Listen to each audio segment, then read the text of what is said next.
You know that feeling, right? You're just trapped in a cycle of worry and exhaustion that you can't seem to shake.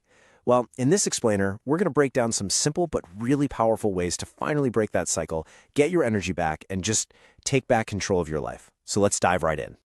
Does this sound familiar to you? You've got like a million things to do, but zero time to actually finish any of them. Your to-do list, it just gets longer and longer, the pressure keeps building, and by the end of the day, you're just completely wiped out, feeling like you didn't even accomplish anything important. Yeah, if that sounds like your life, you're definitely not alone.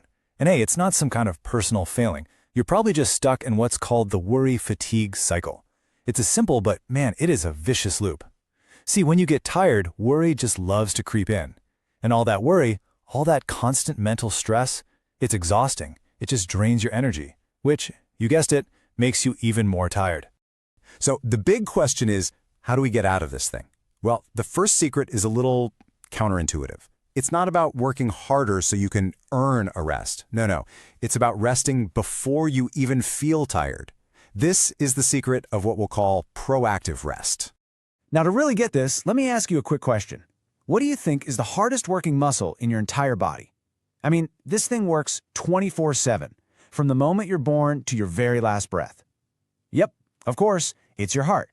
But the way it works, wow, it holds a massive lesson for all of us. So, check out this crazy fact. In a full 24-hour day, how many hours do you think your heart is actually, pumping and actively working? The answer is going to blow your mind. It's only about 9 hours.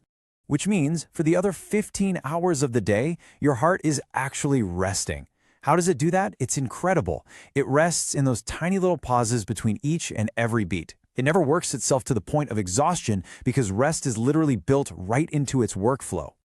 And that right there is the big takeaway for us. Rest isn't some reward you get for finishing all your work. It's a requirement for doing good, steady work in the first place. Just like our hearts, we need to build rest into our day before we hit that wall of exhaustion. And this also means finding ways to rest while you're working. Just think about a cat. A cat is the absolute master of relaxation, right? It's always finding the most comfortable spot. We can do the same thing. Adjust your chair. Let your shoulders relax. And hey, every half hour or so, just close your eyes for a second. A huge amount of our fatigue actually comes from our eyes. So giving them that tiny break can make a world of difference. Okay, so rest in your body is crucial. We get that. But what about all that mental stuff we carry around? Well, the secret here isn't to just be strong and bottle it all up. No, it's to embrace the simple, incredible power of sharing. Think of your mind like a pressure cooker. When you keep all your worries, all your problems, all your fears just locked up inside, the pressure just builds and builds and builds. It creates this constant tension that's always there under the surface until you feel like you're just going to explode.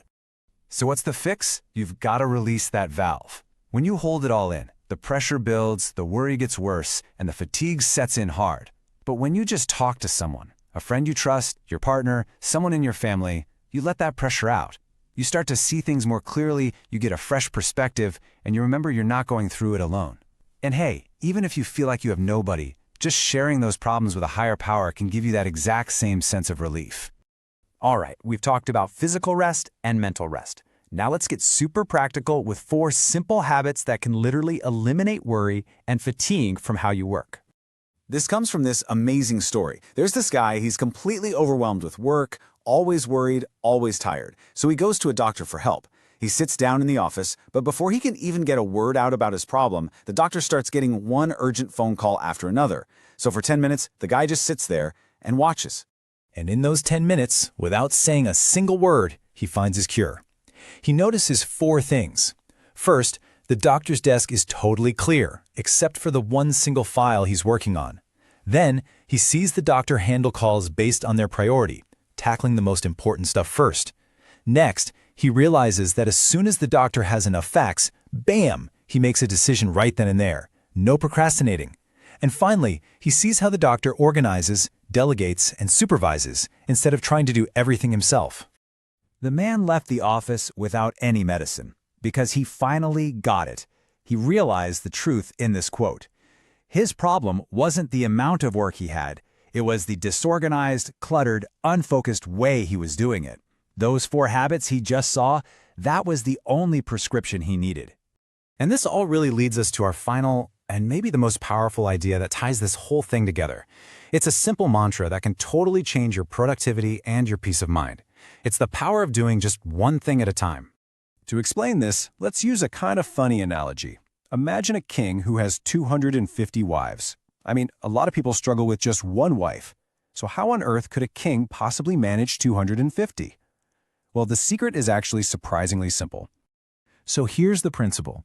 You are the king, and all your tasks, those are the wives.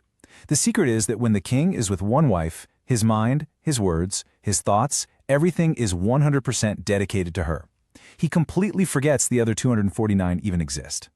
Now, when we apply this to our work, it means giving our full, undivided attention to the one single task right in front of us. We're not thinking about the next task or that email we need to send or that project that's due next week. We are fully present with one thing. And this kind of focus is absolutely key for prioritizing. For example, a consultant once went to a failing hotel that had 42 different items on its menu. But when he actually looked at the sales numbers, he found that just the top 5 items were bringing in 90% of the revenue. The other 37 items were just creating stress, clutter, and extra cost for only 10% of the profit. By focusing only on what really mattered, the hotel completely turned around. And this is the ultimate truth of being productive, isn't it? You will never, ever have time to do everything. The goal is not to be busy, the goal is to be effective. And that means you have to have the discipline to focus your time, your energy, and that king-like attention only on the few things that truly make a difference. So let's do a super quick recap of the key takeaways here. First, rest before you get tired, just like your heart does. Second, let that mental pressure out by sharing your burdens. Third, remember that doctor. A clear desk leads to a clear mind. Fourth, prioritize like crazy and delegate what you can. And finally, be like a king. Give your undivided attention to one important task at a time. And that really just leaves us with one final question for you. Don't think about the 100 things on your to-do list right now. Based on everything we just talked about, what is the one single most important task that you are going to give your full king-like attention to today?